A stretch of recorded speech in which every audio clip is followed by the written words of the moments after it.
Una de mis metas, ¿verdad?, cuando llego al Concilio, es comenzar a desarrollar el sindicalismo desde nuestros hogares. Inculcar a nuestros hijos la importancia de lo que es estar organizado y estar, ¿verdad?, y tener un sindicato. Esta es la historia de nuestro presidente del Internacional.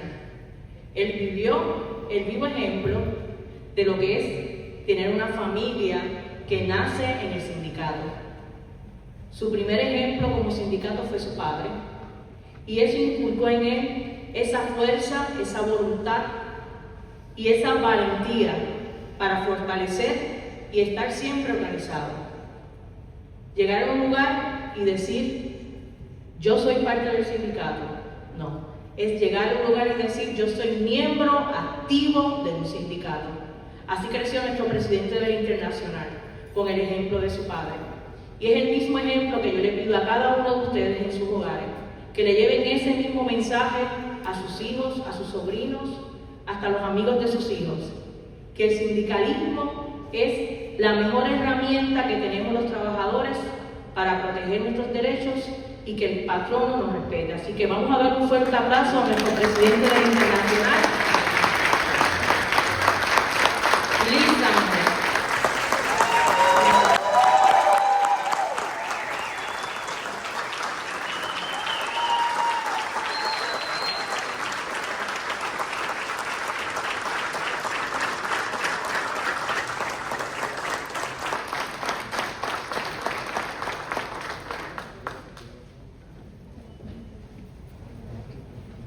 Well. Buenos días. Buenos días. I want to thank Jessica for that very kind and gracious introduction. She read it just like I wrote it for last night. Did a good job of doing that. But I also want to recognize all of you for the work that you do every single day, your commitment to this great union in Puerto Rico. Give yourselves a round of applause for everything that you do.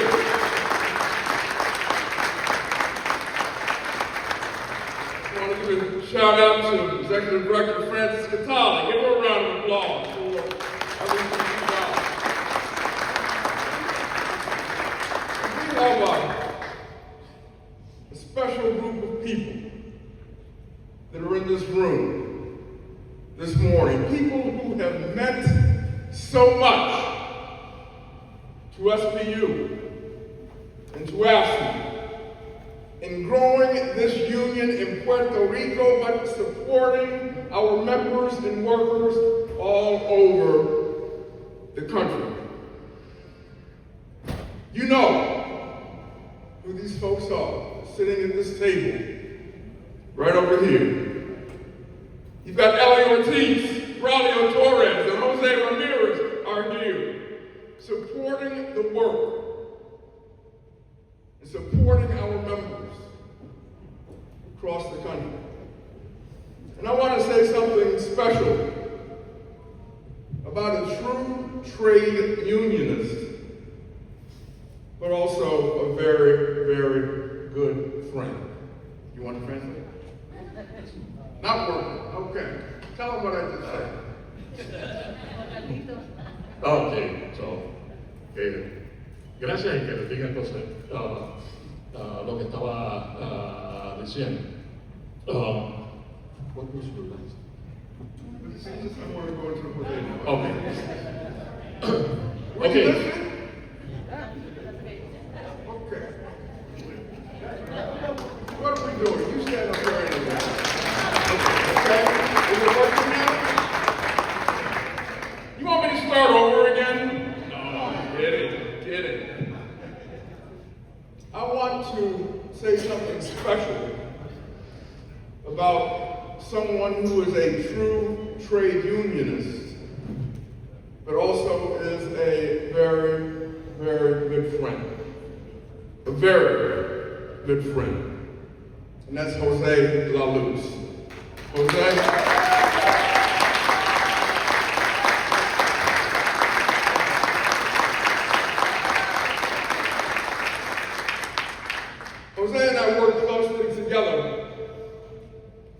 the national union. And when he came to Puerto Rico to help build this great union, he did just that. He built a union, a strong union, to represent our members here on this island. And I remember that Jose and I would talk a lot, share information, to share ideas.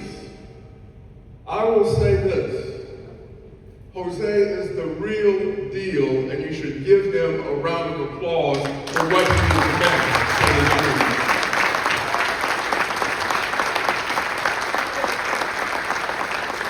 Now, I also want to mention someone else who is not here with us today, but he's looking down upon us. And that's Edgar de Jesus.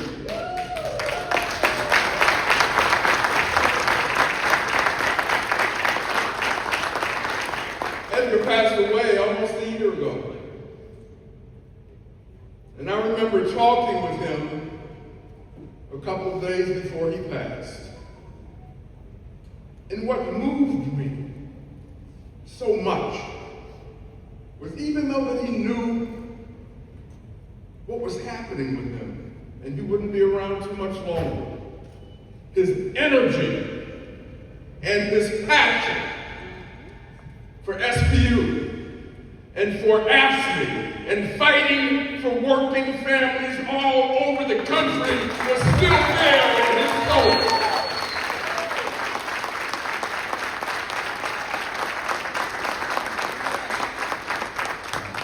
And I know, he's looking down upon all of you right now. And he is saying, you've got to continue to fight like hell every single day.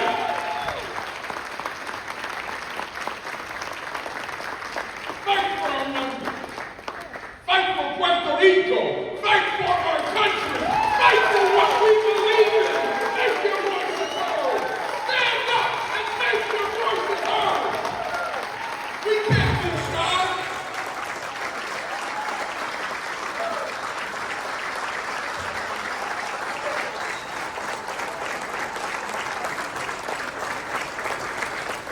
That's who we are. We're fighters. We believe in our union. We believe in what we all must do together. Give Patrick Moran another round of applause for the presentation of the day. I didn't even know that he spoke. I'll take some lessons from him. You know, it's an honor to be here with all of you, the everyday heroes.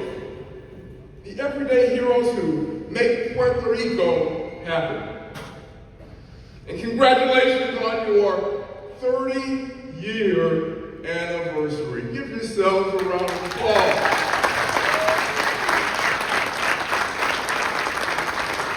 And to all the delegates, and the alternates, volunteers, members, and special guests here today, I want to thank you. Thank you for your commitment to your communities. Thank you for your commitment to this great union.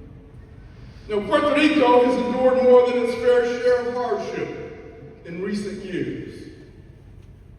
Devastating hurricanes, earthquakes, financial turmoil and bankruptcy, political insults, painful austerity, and a global pandemic. You've lived through that. You've lived through that. But through it all of you, every single one of you, you stood strong. You continue to provide the essential public services that keep Puerto Rico running.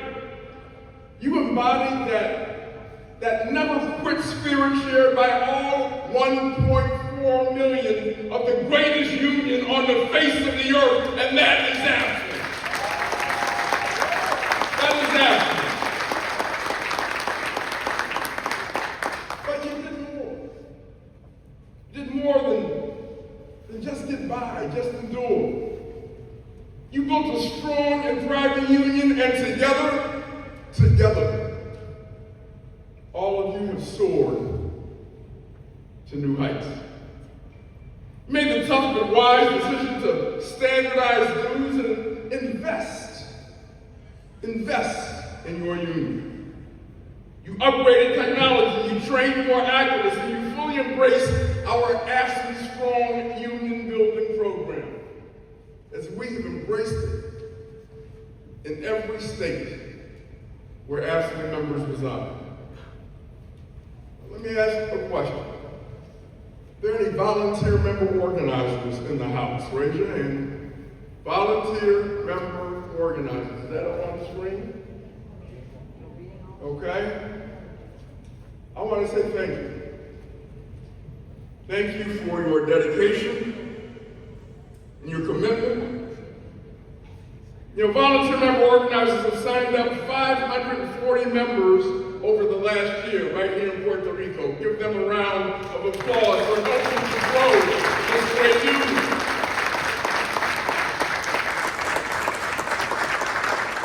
Now, I'm going to be real honest with you. I don't want to offend anyone. But you're kicking ass every single day because of your involvement, because of your dedication.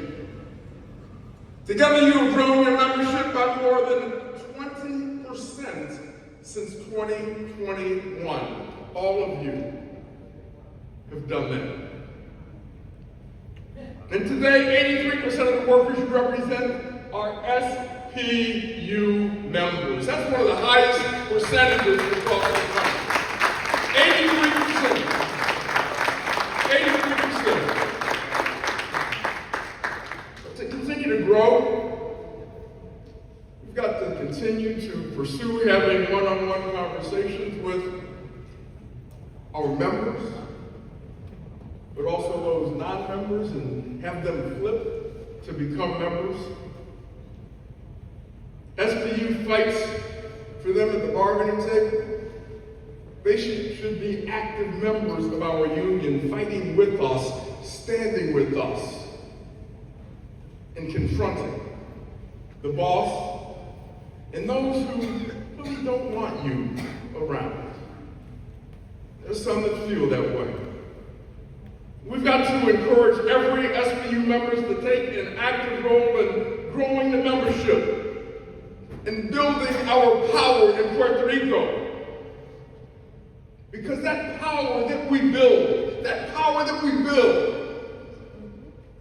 is how we win. Now let's look at a few examples. Local 3251. 3251 in the house? Yeah. All right, make some noise, 3251. All right.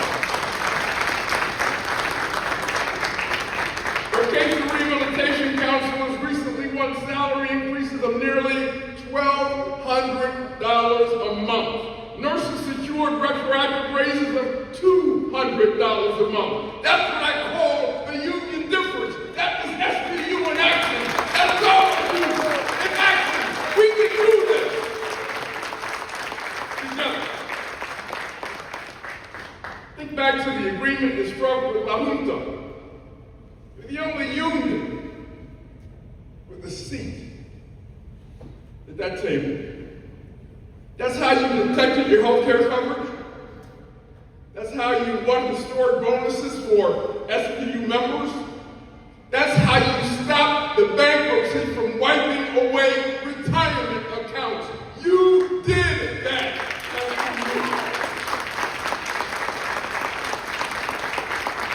And in 2023, you want to step further.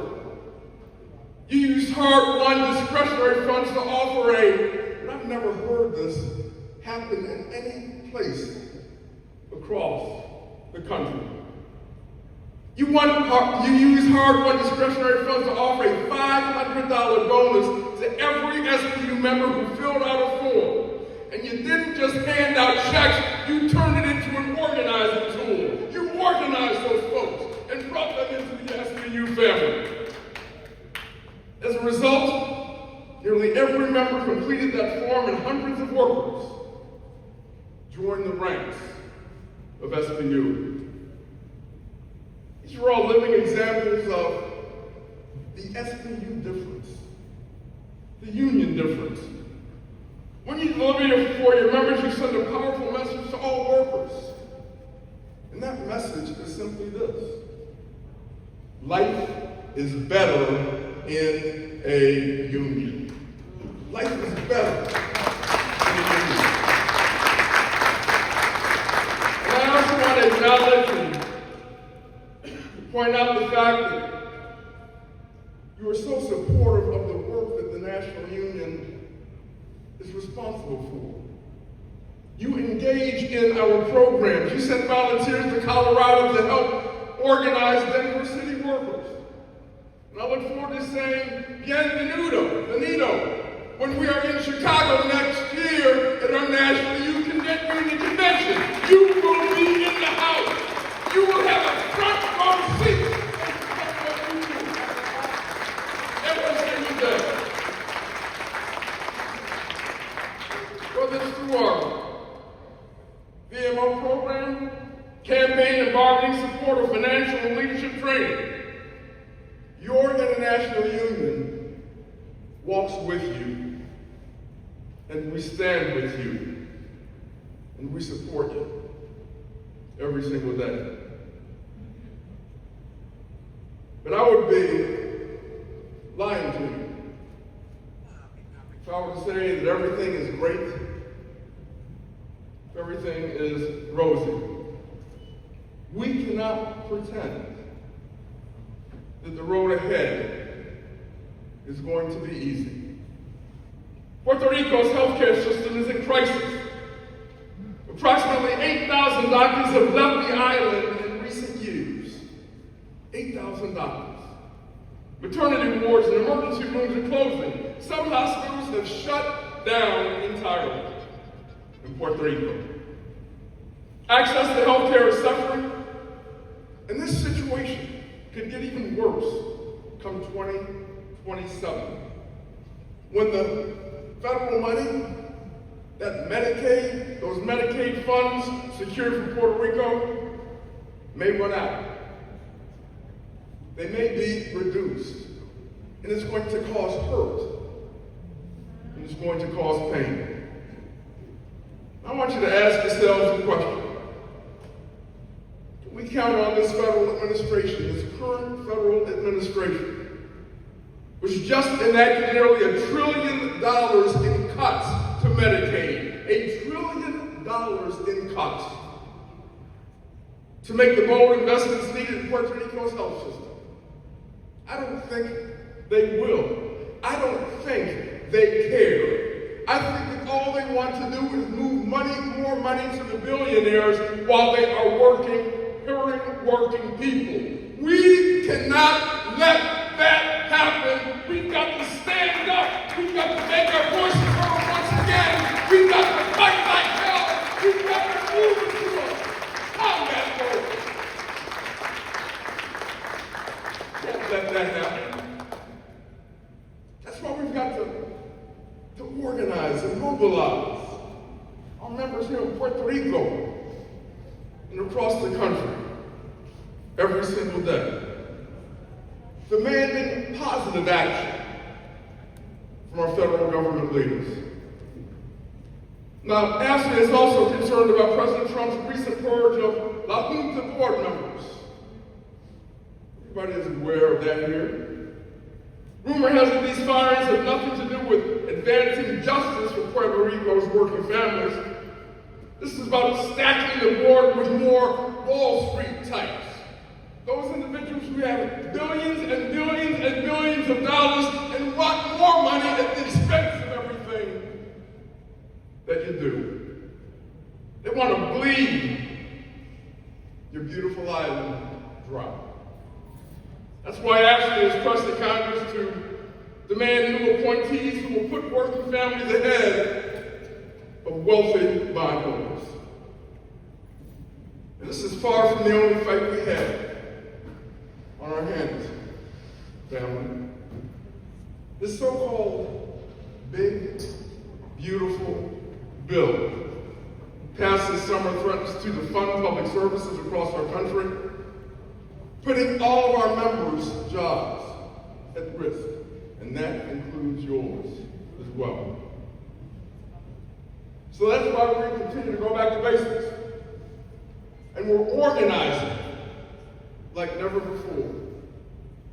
We're talking with our members and we're talking to those who could be a member and asking them to join this great union.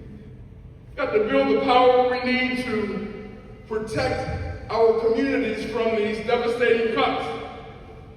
And then we've got to figure out a way to hold these politicians accountable.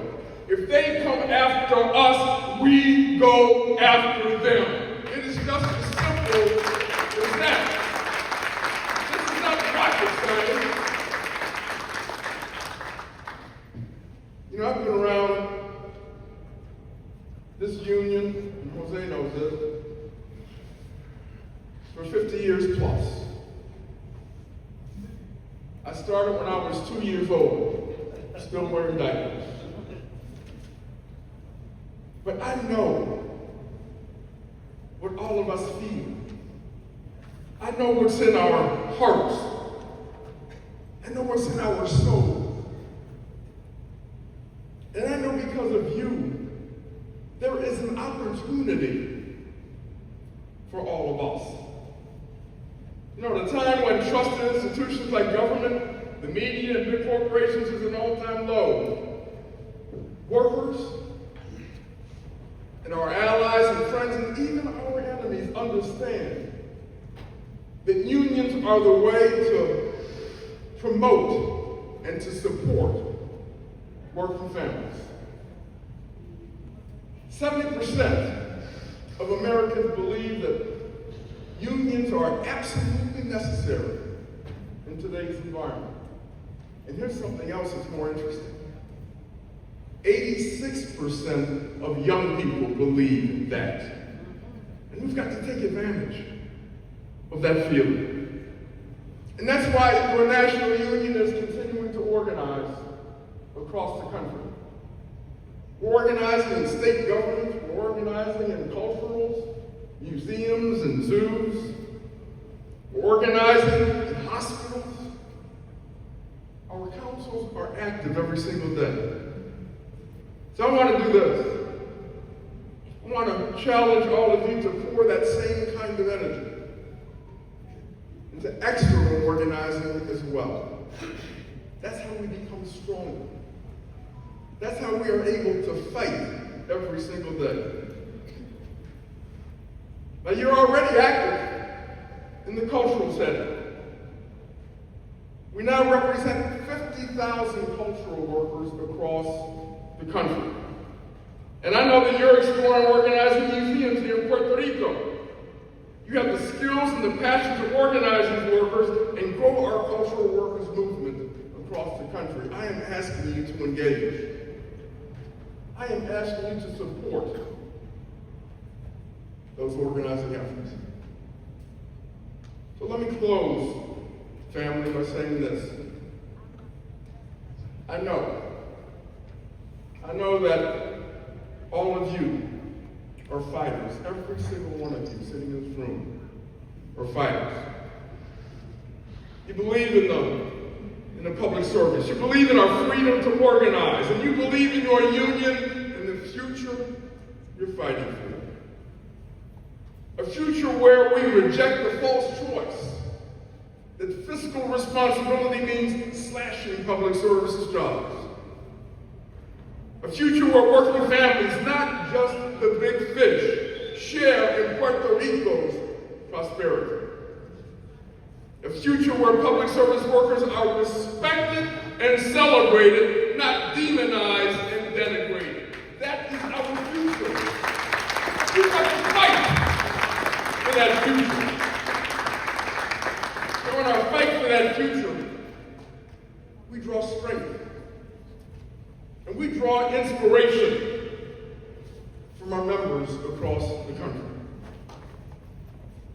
Last December, our National Union presented an AFSCME Never Quit award to one of your SPU brothers, Angel, and I hope I'm getting the last name right, Diepop. Is that right? Okay. He's an oceanographer with the Puerto Rico Department of Natural and Environmental Resources. He dives into the water, braves storms and strong currents, and even swims among sharks to monitor water quality and protect Puerto Rico's coastal resources. It's one of our members, one of your members, a hero. He loves this island as you do. And he wants this island and its workers who provide essential services to thrive. Angel reminds us that as public service workers, we are all stewards, not just of our environment, but we are stewards of our workplaces, of our communities, of our democracy. What we fight for is about more than contracts or wages. It's about the patients we care for, the students we support, the communities we serve, the country that we love. So here's the question, SPU. It's simple. Will you continue to mobilize and organize? We will. Will you do that? We will. Will you do that? Yes. I want to say it again until I hear all of you saying, yes, we will. Will you do that?